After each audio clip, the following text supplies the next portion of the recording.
ഈ നിമിഷം നിങ്ങൾക്ക് വേണ്ടി മാത്രമാണ്. എവിടെയാണിപ്പോൾ ഇരിക്കുന്നത് എന്നത് പ്രശ്നമല്ല. ജോലിസ്ഥലത്തോ വീട്ടിലോ യാത്രയിലോ രാത്രിയുടെ നിശബ്ദതയിലോ ഈ വാക്കുകൾ നിങ്ങളുടെ കൂടെയുണ്ട്. ശ്വാസമെടുക്കൂ, പതുക്കെ, ആഴത്തിൽ. നിങ്ങൾ ഒറ്റയ്ക്കല്ല. ഈ സമയത്ത്, ഈ നിമിഷത്തിൽ നിങ്ങൾ ഒരിക്കലും ഒറ്റയ്ക്കല്ല. ഒരുപക്ഷെ ചുറ്റും ആളുകളുണ്ടായിരിക്കാം, പക്ഷേ ഉള്ളിൽ ഒരു ഏകാന്തത തോന്നുന്നുണ്ടാവാം. അല്ലെങ്കിൽ ശരിക്കും ഒറ്റയ്ക്കാണ് ഇരിക്കുന്നത്, ചുറ്റും ആരാരുമില്ല. രണ്ടായാലും ദൈവം ഇവിടെയുണ്ട്. ഈ പ്രാർത്ഥനയിൽ ദൈവം നിങ്ങളോടൊപ്പമുണ്ട്. ഒന്നും തെളിയിക്കേണ്ട, ഒന്നും ചെയ്യേണ്ട, ഒന്നും പറയേണ്ട. ഹൃദയം തുറന്നു വെച്ചാൽ മതി. ഈ വാക്കുകൾ നിങ്ങളുടെ ഉള്ളിലേക്ക് ഒഴുകട്ടെ, ഒരു പുഴ പോലെ, പതുക്കെ, ശാന്തമായി. നിങ്ങളുടെ ക്ഷീണത്തിൻ്റെ മുകളിലൂടെ, നിങ്ങളുടെ ആശങ്കകളുടെ ഇടയിലൂടെ, നിങ്ങളുടെ ചിന്തകളുടെ ഇടവേളകളിലൂടെ ദൈവത്തിൻ്റെ സാന്നിധ്യം ഒഴുകട്ടെ. ഇതൊരു പ്രസംഗമല്ല, ഇതൊരു ഉപദേശമല്ല. ഇത് നിങ്ങൾക്കുള്ള ഒരു പ്രാർത്ഥനയാണ്, നിങ്ങളോടൊപ്പം നടക്കുന്ന ഒരു പ്രാർത്ഥന. അതുകൊണ്ട് ഇപ്പോൾ, ഈ നിമിഷം, ബാക്കിയെല്ലാം മാറ്റിവെക്കൂ. ചിന്തകൾ ഇടയ്ക്ക് വരുമ്പോൾ അവയെ പോകാൻ അനുവദിക്കൂ. ഈ പ്രാർത്ഥന നിങ്ങളെ പിടിച്ചു നിർത്തും. ദൈവം നിങ്ങളെ പിടിച്ചു നിർത്തും. ചിലപ്പോൾ രാവിലെ കണ്ണു തുറക്കുമ്പോൾ തന്നെ ഒരു ഭാരമുണ്ടാകും. എന്താണ് ആ ഭാരമെന്ന് കൃത്യമായി പറയാൻ കഴിയില്ല. പക്ഷേ അതവിടെ ഉണ്ട്. നെഞ്ചിലൊരു അസ്വസ്ഥത, മനസ്സിലൊരു മൂടൽ. ഇന്ന് എന്ത് ചെയ്യണം? നാളെ എന്ത് സംഭവിക്കും? ഈ ആഴ്ച എങ്ങനെ കടന്നുപോകും? ഈ ചോദ്യങ്ങൾ ഒരു മഴ പോലെ പെയ്തുകൊണ്ടേയിരിക്കും. ജോലിയിൽ തീരുമാനങ്ങൾ എടുക്കേണ്ടി വരും. ശരിയായ തീരുമാനം ഏതെന്ന് ഉറപ്പില്ല. വീട്ടിൽ ഉത്തരവാദിത്തങ്ങളുണ്ട്. എല്ലാം ശരിയായി ചെയ്യണം എന്ന സമ്മർദ്ദമുണ്ട്. പക്ഷേ ശരിയായ വഴി ഏതെന്ന് എപ്പോഴും വ്യക്തമല്ല. ചിലപ്പോൾ ഒരു ഭയമുണ്ട്, ആരോടും പറയാൻ കഴിയാത്ത ഭയം.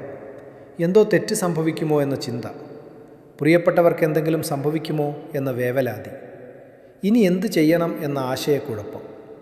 ജീവിതത്തിൻ്റെ വഴി ചിലപ്പോൾ വളരെ ഇരുട്ടാണ്. അടുത്ത ചുവട് എവിടെ വെക്കണമെന്ന് കാണാൻ കഴിയില്ല. മുന്നോട്ട് പോകണമോ നിൽക്കണമോ പിന്നോട്ട് പോകണമോ? ഉത്തരം കിട്ടാത്ത ചോദ്യങ്ങൾ. ഇതെല്ലാം സാധാരണമാണ്. ഇതനുഭവിക്കുന്നത് നിങ്ങൾ മാത്രമല്ല. ഈ ലോകത്ത് എത്രയോ ഹൃദയങ്ങൾ ഇതേ ഭാരം ചുമക്കുന്നുണ്ട്. എത്രയോ ആളുകൾ ഇതേ ഇരുട്ടിൽ നടക്കുന്നുണ്ട്.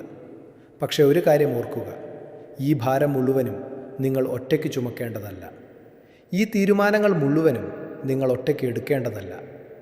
ഈ ഇരുട്ടിൽ നിങ്ങൾ ഒറ്റയ്ക്ക് നടക്കേണ്ടതല്ല. ഒരാളുണ്ട്, എല്ലാം കാണുന്ന, എല്ലാം അറിയുന്ന, എല്ലാ വഴികളും നേരെയാക്കുന്ന ഒരാളുണ്ട്. ദൈവത്തിൻ്റെ സംരക്ഷണം അതെപ്പോഴും നമ്മുടെ കണ്ണുകൾക്ക് കാണാൻ കഴിയുന്നതല്ല. ചില ദിവസങ്ങളിലൊന്നും സംഭവിക്കില്ല. ഒരു പ്രത്യേക അനുഗ്രഹവും കാണില്ല. ഒരു അത്ഭുതവും നടക്കില്ല. പക്ഷേ അതും സംരക്ഷണമാണ്. ഒന്നും സംഭവിക്കാതെ പോകുന്നതും ദൈവത്തിൻ്റെ കരമാണ്. ആ അപകടം നടക്കാതിരുന്നത്, ആ രോഗം വരാതിരുന്നത്, ആ തെറ്റായ തീരുമാനത്തിൽ നിന്ന് നിങ്ങൾ പിന്മാറിയത്, ഇതൊന്നും യാദൃച്ഛികമല്ല. ഇതെല്ലാം ദൈവത്തിൻ്റെ കാവലാണ്. ദൈവം നിങ്ങളുടെ മുന്നിൽ നടക്കുന്നു, വഴിയൊരുക്കുന്നു, നിങ്ങൾ കാണാത്ത തടസ്സങ്ങൾ മാറ്റുന്നു. ദൈവം നിങ്ങളുടെ പിന്നിൽ നിൽക്കുന്നു. കഴിഞ്ഞ കാലത്തിൻ്റെ വേദനകളിൽ നിന്ന് നിങ്ങളെ സംരക്ഷിക്കുന്നു. പഴയ തെറ്റുകളുടെ ഭാരം ചുമക്കുന്നു. ദൈവം നിങ്ങളുടെ ചുറ്റുമുണ്ട്, ഒരു മതിൽ പോലെ, ഒരു കോട്ട പോലെ, ഒരു കവചം പോലെ. നിങ്ങൾക്കിത് അനുഭവിക്കാൻ കഴിയണമെന്നില്ല, തൊടാൻ കഴിയണമെന്നില്ല, കാണാൻ കഴിയണമെന്നില്ല. പക്ഷേ അത് യഥാർത്ഥമാണ്. ദൈവത്തിൻ്റെ സംരക്ഷണം യഥാർത്ഥമാണ്. ഇന്നും ഇപ്പോഴും ഈ നിമിഷത്തിലും ദൈവം നിങ്ങളെ കാത്തുകൊണ്ടിരിക്കുന്നു. ഒരു പിതാവ് തൻ്റെ കുഞ്ഞിനെ കാക്കുന്നത് പോലെ, ഒരു ഇടയന് തൻ്റെ ആടിനെ കാക്കുന്നത് പോലെ. ഒരു വാക്യമുണ്ട്, ഒരു പഴയ ആഴമേറിയ വാക്യം. പൂർണ്ണ ഹൃദയത്തോടെ യഹോവയിൽ ആശ്രയിക്കുക, സ്വന്തം വിവേകത്തിൽ ഊന്നരുത്. നിൻ്റെ എല്ലാ വഴികളിലും അവനെ അംഗീകരിക്കുക, അവന് നിൻ്റെ പാതകളെ നേരെയാക്കും. സദൃശ്യവാക്യങ്ങൾ 3:5 മുതൽ 6 വരെ. ഈ വാക്കുകളൊന്ന് മനസ്സിൽ കൊണ്ടുവരൂ. പൂർണ്ണ ഹൃദയത്തോടെ ആശ്രയിക്കുക. പൂർണ്ണ ഹൃദയത്തോടെ, പകുതിയല്ല, കുറച്ചല്ല, ഒരു ഭാഗമല്ല, പൂർണ്ണമായി. സ്വന്തം വിവേകത്തിൽ ഊന്നരുത് എന്ന് പറയുമ്പോൾ അത് ചിന്തിക്കരുത് എന്നല്ല അർത്ഥം, ബുദ്ധി ഉപയോഗിക്കരുത് എന്നല്ല അർത്ഥം. മറിച്ച് നിങ്ങളുടെ ബുദ്ധിയെ മാത്രം ആശ്രയിക്കരുത് എന്നാണ്. കാരണം നമ്മുടെ കണ്ണുകൾക്ക് കാണാൻ കഴിയുന്നത് പരിമിതമാണ്. നമ്മുടെ മനസ്സിന് മനസ്സിലാക്കാൻ കഴിയുന്നത് ചെറുതാണ്. പക്ഷേ ദൈവം എല്ലാം കാണുന്നു. ഇന്നലെയും ഇന്നും നാളെയും ഒരേ സമയം കാണുന്ന ദൈവം. ഒരു മനുഷ്യനെ ഓർക്കൂ, ഒരു കാക്കാട്ടിലൂടെ നടക്കുന്നൊരു മനുഷ്യന് ചുറ്റും മരങ്ങൾ മാത്രം. വഴി കാണാൻ കഴിയുന്നില്ല. ഏത് ദിശയിലേക്ക് പോകണം എന്നറിയില്ല. പക്ഷേ മുകളിൽ നിന്ന് നോക്കിയാൽ, കാടിൻ്റെ മുകളിൽ നിന്ന് നോക്കിയാൽ വഴി വ്യക്തമാണ്. പുറത്തേക്കുള്ള വഴി തെളിഞ്ഞു കാണാം. അതാണ് ദൈവത്തിൻ്റെ കാഴ്ച. നമ്മൾ കാടിനുള്ളിലാണ്, ദൈവം മുകളിലാണ്. നമ്മൾ വഴി കാണുന്നില്ല, ദൈവം വഴി കാണുന്നുണ്ട്. അതുകൊണ്ട് ഏൽപ്പിക്കൂ, നിങ്ങളുടെ വഴികൾ ദൈവത്തിന് ഏൽപ്പിക്കൂ. എൻ്റെ വഴി ഞാൻ അറിയുന്നില്ല, പക്ഷെ നീ അറിയുന്നു എന്ന് ദൈവത്തോട് പറയൂ. എൻ്റെ കാലടികൾ നീ നയിക്കുക എന്നാവശ്യപ്പെടൂ. ഈ സമർപ്പണം നിങ്ങളുടെ മാത്രമല്ല, നിങ്ങളുടെ കുടുംബത്തിനും വേണ്ടിയാണ്. ഒരു അമ്മയോ അച്ഛനോ ഉണ്ടാകും ഇപ്പോഴും നിങ്ങൾക്ക് വേണ്ടി പ്രാർത്ഥിക്കുന്നവർ. അല്ലെങ്കിൽ അവരിനി ഇവിടെ ഇല്ലായിരിക്കാം, പക്ഷേ അവരുടെ പ്രാർത്ഥനകളുടെ ഫലം ഇപ്പോഴും നിങ്ങളെ പിന്തുടരുന്നുണ്ട്. മക്കളുണ്ടെങ്കിൽ അവരുടെ ഭാവിയെക്കുറിച്ചൊരു ആശങ്ക ഉണ്ടാകും.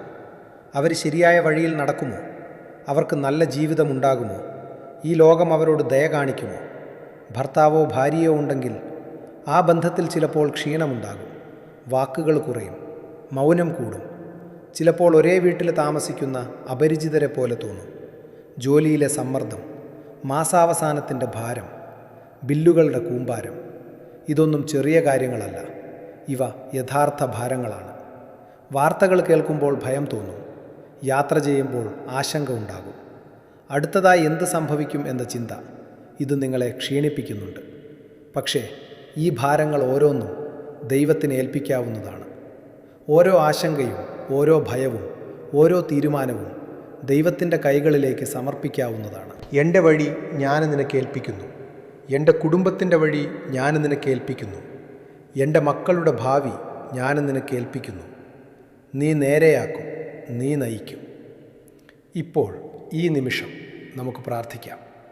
ഹൃദയം തുറന്ന് എല്ലാം ദൈവത്തിന് മുന്നിൽ വെച്ച് നമുക്ക് പ്രാർത്ഥിക്കാം. കർത്താവേ, ഈ പ്രാർത്ഥന കേൾക്കുന്ന നിൻ്റെ കുഞ്ഞിനെ നീ തൊടണമേ. ഈ ഹൃദയത്തിലുള്ള ഭാരം നീ എടുക്കണമേ. ഈ മനസ്സിലുള്ള ആശങ്ക നീ മാറ്റണമേ. ഈ ചിന്തകളിലുള്ള ഇരുട്ട് നീ നീക്കണമേ. കർത്താവേ, ഈ മനുഷ്യന് ഏത് വഴി നടക്കണമെന്ന് നീ കാണിച്ചു കൊടുക്കണമേ. ഏത് തീരുമാനമെടുക്കണമെന്ന് നീ വ്യക്തമാക്കണമേ. ഏതു വാതിൽ തുറക്കണം, ഏതു വാതിൽ അടക്കണമെന്ന് നിൻ്റെ ജ്ഞാനം നൽകണമേ. നിൻ്റെ വഴി വ്യക്തമല്ലാത്തപ്പോഴും നീ നയിക്കുന്നു എന്ന വിശ്വാസം നൽകണമേ. ഇരുട്ടിൽ നടക്കുമ്പോഴും നീ കൂടെയുണ്ട് എന്ന ധൈര്യം നൽകണമേ. കർത്താവേ, ഈ ദിവസങ്ങൾ, ഈ കഷ്ടപ്പാടുള്ള ദിവസങ്ങൾ, ഈ ഉത്തരം കിട്ടാത്ത ദിവസങ്ങൾ, ഇവയിൽ നീ കൂടെ ഇരിക്കണമേ. എൻ്റെ കാലടികൾ ഉറപ്പിക്കണമേ. എൻ്റെ ഹൃദയത്തിന് സമാധാനം നൽകണമേ. എൻ്റെ മനസ്സിന് ശാന്തത നൽകണമേ. കർത്താവേ, ഈ പ്രാർത്ഥന കേൾക്കുന്നയാളുടെ കുടുംബത്തെ നീ കാത്തുകൊള്ളണമേ. അവരുടെ അമ്മയെ അനുഗ്രഹിക്കണമേ. അവരുടെ അച്ഛനെ ശക്തിപ്പെടുത്തണമേ. അവരുടെ മക്കളെ നിൻ്റെ കൈകളിൽ പിടിച്ചുകൊള്ളണമേ. അവരുടെ ഭർത്താവിനോ ഭാര്യയ്ക്കോ സമാധാനം നൽകണമേ. അവരുടെ സഹോദരങ്ങളെ അനുഗ്രഹിക്കണമേ. അവരുടെ ജീവിതത്തിലുള്ള ഓരോ വ്യക്തിയെയും നിൻ്റെ സ്നേഹത്താൽ പൊതിയണമേ.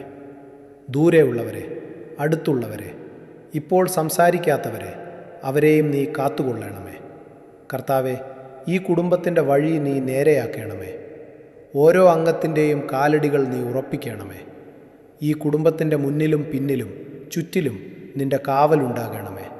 കർത്താവെ, ഇന്നും ഞങ്ങളറിയാത്ത എത്ര കാര്യങ്ങളിൽ നിന്ന് നീ ഞങ്ങളെ സംരക്ഷിച്ചു. നടക്കാതെ പോയ ആ അപകടത്തിന്, വരാതിരുന്ന ആ രോഗത്തിന്, സംഭവിക്കാതിരുന്ന ആ നഷ്ടത്തിന് നന്ദി കർത്താവെ.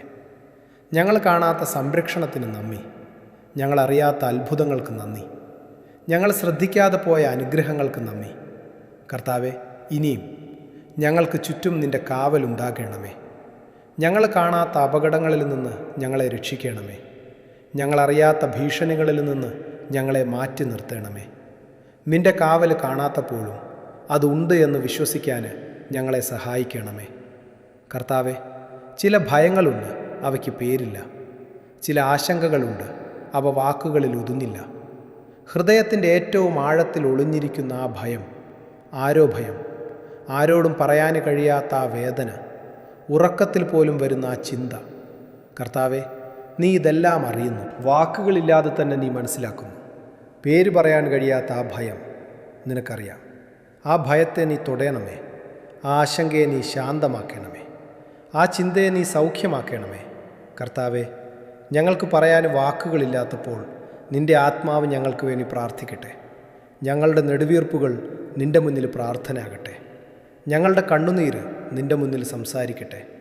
ഈ ഭാരം മുഴുവനും, ഈ ഭയം മുഴുവനും, ഈ ആശങ്ക മുഴുവനും ഞങ്ങൾ നിനക്ക് ഏൽപ്പിക്കുന്നു. പൂർണ്ണ ഹൃദയത്തോടെ ഞങ്ങൾ നിന്നിൽ ആശ്രയിക്കുന്നു.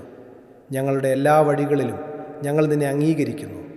ഞങ്ങളുടെ പാതാതകളെ നീ നേരെയാക്കണമേ. ആമേന്. ഈ പ്രാർത്ഥന ഇവിടെ അവസാനിക്കുന്നു. പക്ഷേ ദൈവത്തിൻ്റെ വേല നിങ്ങളുടെ ജീവിതത്തിൽ തുടരുന്നു. ഈ പ്രാർത്ഥന ഇഷ്ടമായെങ്കിൽ വീണ്ടും കേൾക്കൂ. രാവിലെ കേൾക്കൂ, രാത്രി കേൾക്കൂ, ജോലി ചെയ്യുമ്പോൾ കേൾക്കൂ. ഈ ചാനലിൽ കൂടുതൽ പ്രാർത്ഥനകളുണ്ട്. ഓരോ ദിവസവും ദൈവത്തോടൊപ്പം തുടങ്ങാൻ, ഓരോ രാത്രിയും സമാധാനത്തോടെ അവസാനിപ്പിക്കാൻ ഈ പ്രാർത്ഥനകൾ നിങ്ങളോടൊപ്പം ഉണ്ടാകും. ദൈവത്തിൻ്റെ വഴിയിൽ തുടരൂ, പ്രാർത്ഥനയോടൊപ്പം തുടരൂ. ഇപ്പോൾ പതുക്കെ ഈ പ്രാർത്ഥന അവസാനിക്കുകയാണ്. പക്ഷേ ദൈവത്തിൻ്റെ സാന്നിധ്യം അവസാനിക്കുന്നില്ല. ഈ വാക്കുകൾ കഴിഞ്ഞാലും ദൈവം ഇവിടെയുണ്ട്, നിങ്ങളോടൊപ്പം, നിങ്ങളുടെ ചുറ്റിലും. ദൈവം നിങ്ങളുടെ വഴികളെ നേരെയാക്കും.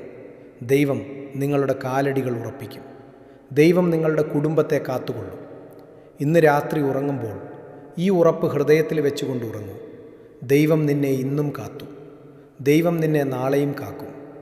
നിന്റെ വഴികൾ അവൻ്റെ കയ്യിലുണ്ട്. നിന്റെ ജീവിതം അവൻ്റെ പദ്ധതിയിലുണ്ട്. നിന്റെ ഭാവി അവൻ്റെ സ്നേഹത്തിലുണ്ട്. സമാധാനം നിന്നോടൊപ്പം. ദൈവത്തിൻ്റെ അനുഗ്രഹം നിന്റെ മേൽ. ദൈവത്തിൻ്റെ കാവൽ നിന്റെ ചുറ്റിലും ഇന്നും നാളെയും എന്നേക്കും. ആമേൻ.